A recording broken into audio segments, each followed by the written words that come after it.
Behind us. Wait, down here. Behind me. There were just footsteps behind me as you were walking up the steps.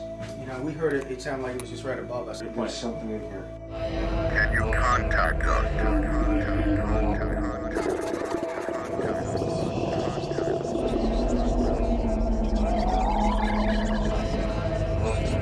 Can you move something?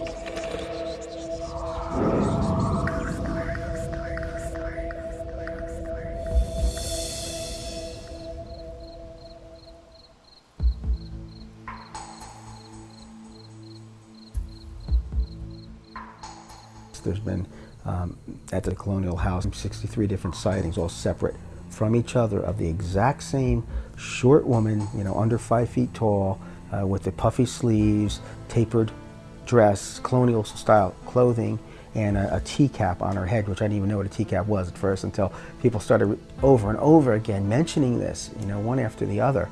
I looked in the top window and I saw a lady standing like this, and she's just glaring down at us.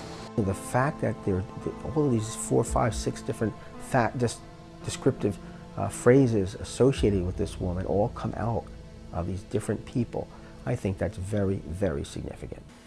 Okay, 2:14 a.m., July 31st, 2004, the Colonial House in Cape May. We're going to do a 5 or 10 minute EVP session.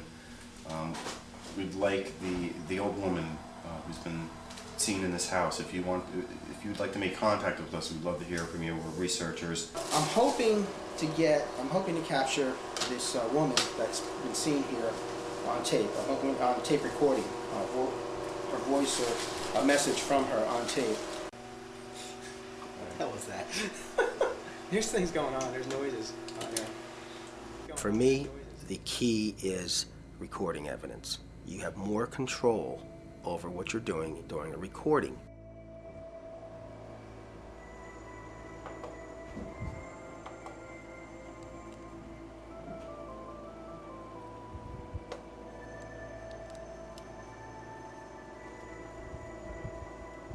To me, and I think Al probably say the same thing, it's just the standard tape recorder. Most important piece of equipment, especially if you're going after electronic voice phenomena. They told me that this is the first time that they've had anybody stay in the house overnight. Yeah, so you can bet by about 3 or 4 o'clock we're going to be dragging our asses. I can tell you that. We're setting up some equipment to analyze EVP, electronic voice phenomena, and also some video monitoring equipment. We're going to have some cameras. We'll have probably one outside, some upstairs. The color, a couple of them are night vision. What we'll do is I'll identify the 3 of us here, and all we'll do is if there's any question that you can think of that you want to just throw out to whoever here, throw the question out and we'll see if we have an answer on it when we listen to it. I've been interested in hauntings since I was able to read, since I was 5 or 6 years old, and I always wanted to either be a parapsychologist or archaeologist when I got older. Okay, again, directed to the little lady who looks out of the windows and watches the tourists. I'd like to know why you're so upset with the tour. These people are here, they're admiring your beautiful structure, your beautiful house. Why are you so upset with the tour? I started when I was in high school, actually. I was 15 years old, and I happened to be walking through a library. I was actually waiting for a ride home, waiting for my dad to pick me up, and I'm in the library and I noticed a book that was on display about ghosts. So I picked the book, and I started paging through it and said, wow, this is pretty fascinating, you know. I mean, everyone is, and especially, you know, 50s and 60s, this field wasn't what it is today. And the first thing I'd like to ask is, I'd like to direct this question to the little lady who's been seen so many times from the tourists that look in the windows at in the evening tour, the evening Haunted Cape May tour. And you seem like you're pretty upset with the tour. I need some information about you. I want to know who you are. I want to know why you're here. I want to know why you're upset. So let's start with a question. Can you please give me a name? Who are you?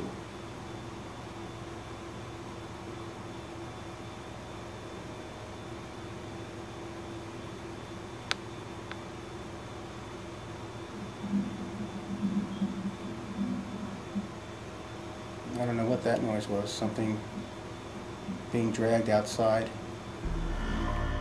I was really shocked at even though they were Class Cs, the volume of Class C voices we got, the dragging at the Colonial House over our heads in a room, in a house that there's only one way in and out of, and we were set up there.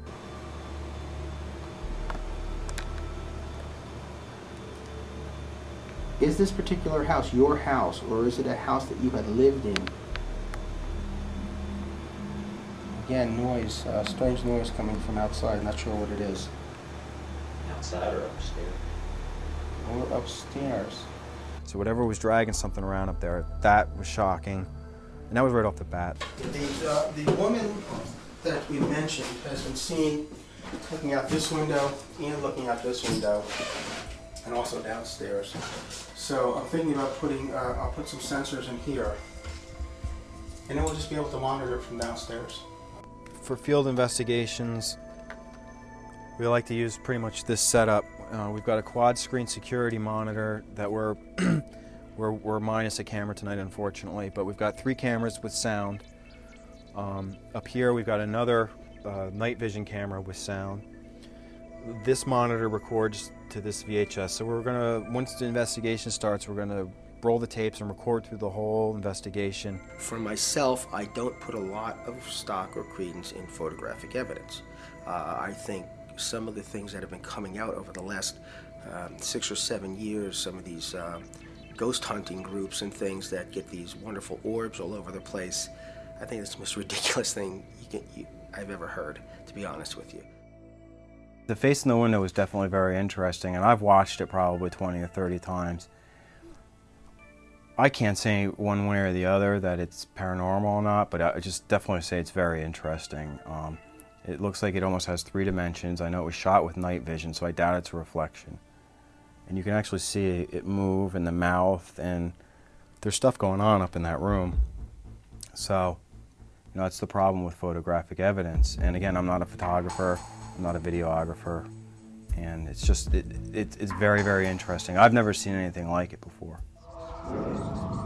Just as I opened up that door to go downstairs, from that hallway over there, I could hear something, like, it had to have been like, it sounded like another adult person running at me down the hallway from the far end of it. And I just looked real quickly, and I saw a woman standing there in a suede hat with a suede long skirt on and an outfit. And I was like, I don't ever want to go back up there again. That was a ghost, but I still, to this day, can't believe it. It's just freaky. Can you contact us?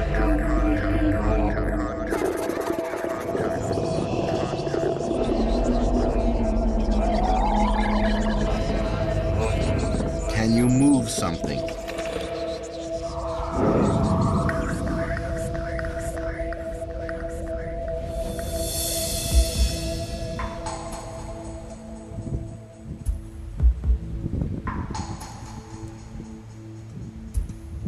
Well, cabanas we've been in and out of for several years, and that third and fourth floor area, which is really in the same condition it was in the 1800s, is in disrepair. We've gotten, Al actually recorded a female voice up there probably about 3 or 4 years ago.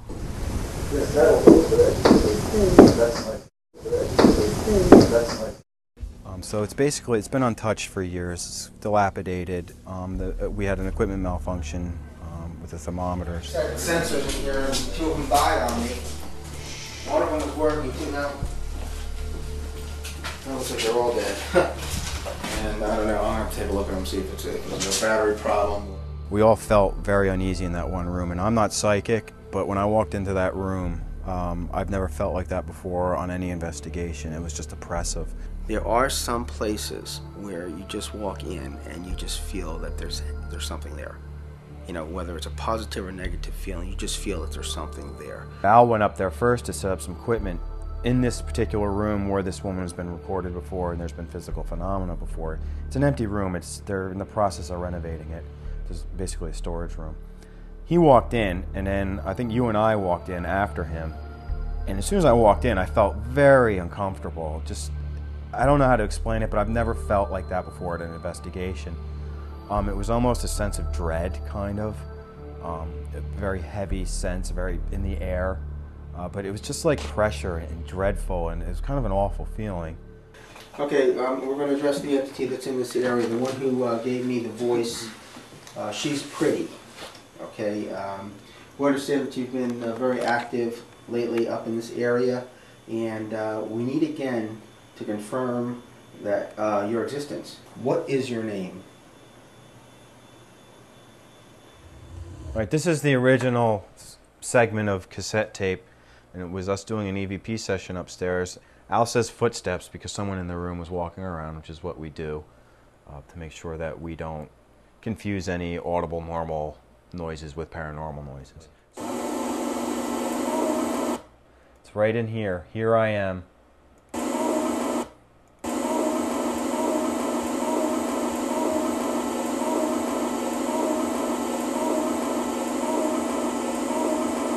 So that's a good example of a slowed Class C voice. Now, 5-10 years ago, we would have been able to do nothing with this voice, but due to modern technology and advances in technology and software especially, we're able to take pretty much a Class C voice and at least bump it up to a B so you can tell what's going on and what's being said. It was very dark out in October, and I had to come up here to get my CDs to DJ that night. And when I came up here to get them, the first 2 boxes, of course, it was like the usual. I didn't really feel very comfortable up here, but I had never actually seen anything happen or anything like that, so I just dealt with it. But then after I got the 3rd box, and I locked up this office, and was going back down the doorway right behind these stairs, and just as I opened up that door to go downstairs, from that hallway over there, I could hear something, like, it had to have been like, it sounded like another adult person running at me down the hallway from the far end of it. At which point, I of course ran through the door and shut it behind me, and I was like, I don't ever want to go back up there again. This cold sensation that people have sometimes, I believe, is not actually a measurable change in the environment. I think what's happening is, as I said earlier, these things need energy to materialize. They get the energy from electrical energy or from us. You know, they'll draw on our energy. Well, when somebody draws energy from you, what happens? You feel cold. These sensors, I don't know, they're still all working right here, but for some reason, there's something blocking them from going into, being picked up. I don't know what it is. I've got to play around with these and see what's going on, because this is the first time they ever didn't work. They've always worked. So that's where we set up the thermometers, and that's where the thermometers malfunction, and they usually are fine. We've really never had a problem with them before.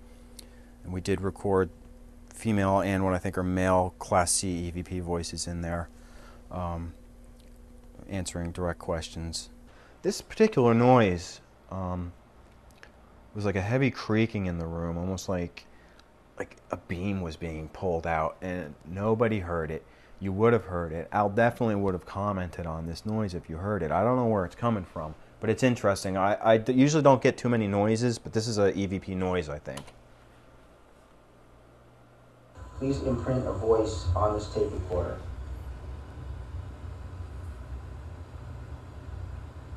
Starts here.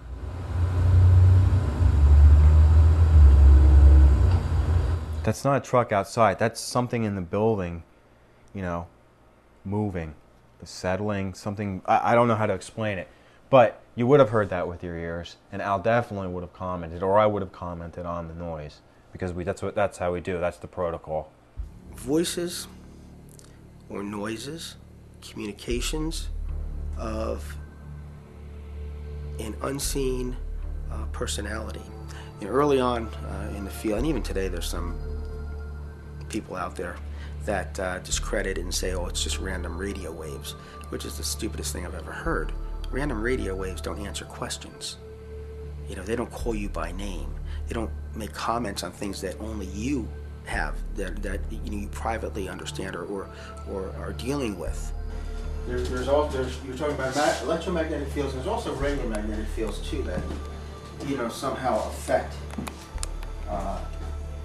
these things too. And they usually vary all the time. And when we walked in here the first time, You remember how it was, right? It was just like incredibly, you know, I mean, 4 of us came in this room. It's, whoa, what's going on here? You know, we came back an hour later and the room just felt like it does now, perfect. Like there's nothing going on here. You know, it was just completely devoid of any of that energy, that negative, or what, not even negative, just that energy. It was just devoid of it. And